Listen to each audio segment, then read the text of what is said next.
Hi everyone. I thought I'd give you a different view for a change.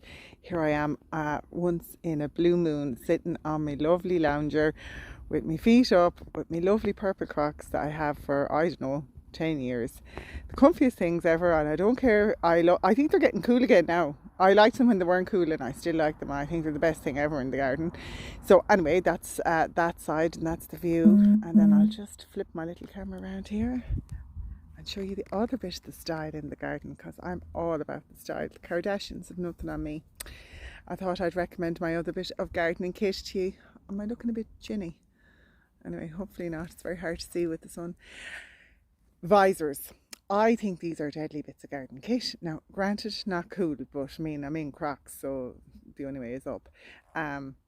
Visors are very handy for gardening because I don't like baseball caps. I have too much hair and my head is too big and they're just not comfy.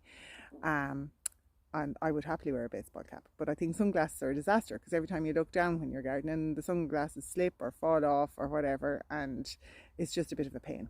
So I love a visor. I think they're brilliant because they keep the shade out of your eyes. The other thing is too with the sunglasses, when you go into a shady area, you can see nothing. So you're putting up your sunglasses, putting down your sunglasses, putting up. None of that crack with the visor. Tell you, they're dead handy. I'll convert you all yet. You'll all join the visor club yet. So I was going to talk a little bit about hot weather gardening because it's a very rare subject that we'll ever be discussing if you're in Ireland. I know that I have some guys in the UK and in America, so hello, and I know some of you guys are roasted out there, so I hope you're all surviving okay, and I'm sure the garden is probably the least of your worries if it's been going on a while. For us, we've had our first day of about 22 degrees for a while. The first couple of days we've had a couple of nice days, and we're being told that it's going to go up to 32 degrees on Monday. If it's only one day, like, all you have to worry about really is keeping your garden watered. Like, if it's only one day of 32 degrees, it's no biggie. Like, your plants are used to the odd shock to the system.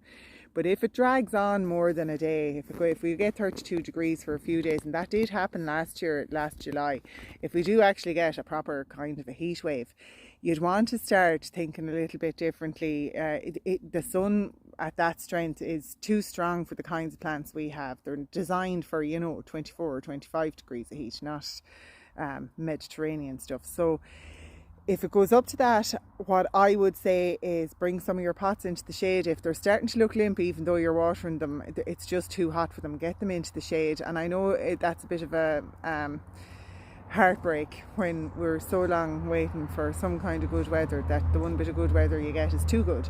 But look, that's the way it is. If it's too hot, they might not make it. So that would be my one suggestion. The other thing is obviously the watering. I know, yada the watering, but seriously, the watering. And if you can at all, give them really good soakings. This spraying with the spray gun now in this weather, you might as well not bother. It's evaporated before it even gets to the plant. So give them a good old dousing, or put them standing in pots. If they're gone a bit floppy looking, get them into standing in a shallow basin of water or something, and that'll bring them back around.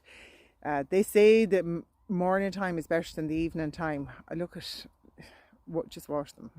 It'd be my thinking. Just wash them and water the soil, not the plant. Isn't that the saying? So, and hopefully we'll get to enjoy a few barbecues, and the paddling pool is out here, and all in our sun cream, and we might get to wear a bit of summer clothes, and I'm beach body ready.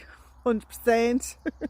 And I had a lovely day today. I sent another video on the message, kind of on the comments of my picture saying a day out. So I have another little video there about an idea I had when I was going around the gardens about having height in your garden and planning around something tall.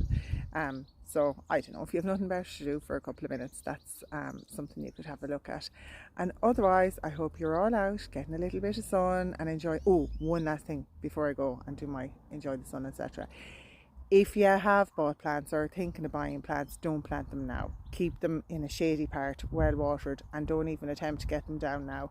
The ground is too dry, too hard. If you think about kind of the soft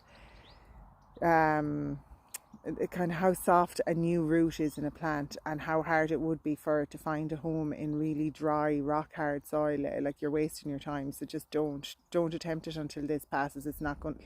God knows it won't last forever. So you're only talking about a few days probably.